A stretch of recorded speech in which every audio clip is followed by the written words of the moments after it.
కురుక్షేత్ర యుద్ధం. రాత్రి యుద్ధం అనేది అసాధారణం. కాని ఒకడు ఉన్నాడు.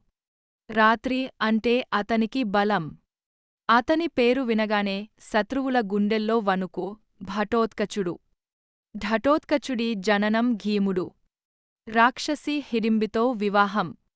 ఆ గర్భం నుండి జన్మించినవాడు అర్ధమానవుడు. అర్ధరాక్షసుడు. కాని సంపూర్ణంగా వీరుడు. పుట్టినప్పుడే అసాధారణ శక్తి, ఆకాశంలో ఎగరగల సామర్థ్యం, మాయావిద్యలపై పట్టు.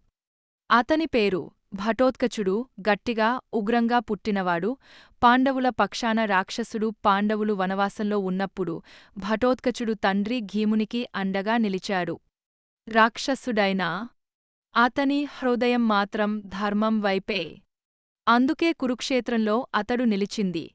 పాండవుల పక్షాన రాత్రి యుద్ధంలో ఘటోత్కచుడి భయంకర రూపం. సూర్యుడు అస్తమించాడు. చీకటి కమ్ముకుంది. అదే ఘటోత్కచుడి కాలం.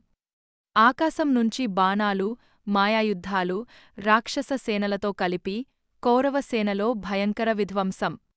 దుర్యోధనుడు గర్జించాడు, ఇతనిని ఆపండి. లేకపోతే మన సేన నాశనం. కర్ణుడి కోపం, ఇంద్రాస్త్రం. కర్ణుడు ముందుకు వచ్చాడు.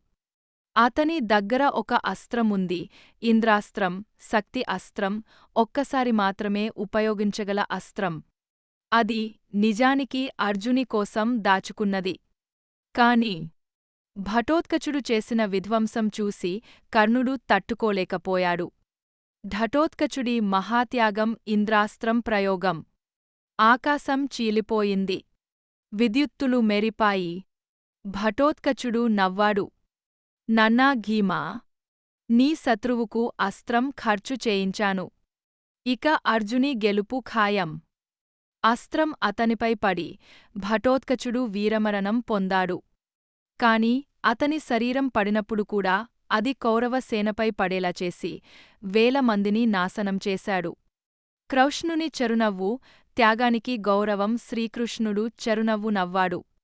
అర్జునుడిని చూసి అన్నాడు, ఈ రోజు ఘటోత్కచుడు నీ ప్రాణాలను కాపాడాడు. అతని త్యాగమే ధర్మ విజయంలో మొదటి అడుగు. రాక్షసుడా? వీరుడా? ఘటోత్కచుడు సింహాసనం కోరలేదు, కీర్తి కోరలేదు, రాజ్యాన్ని కోరలేదు. ధర్మం కోసం, తండ్రి కోసం, భవిష్యత్తు విజయం కోసం తన ప్రాణాలనే అర్పించాడు. అతడు రాక్షసుడు కాదు. త్యాగానికి ప్రతీక, వీరత్వానికి పరాకాష్ఠ, ధర్మయుద్ధానికి అమరుడైన వీరుడు. ఈ కథ మీ హృదయాన్ని తాకితే లైక్ చేయండి, షేర్ చేయండి. ధర్మం నిలబడిన కథలను ప్రపంచానికి చాటండి. జై శ్రీకృష్ణ, జై ధర్మం.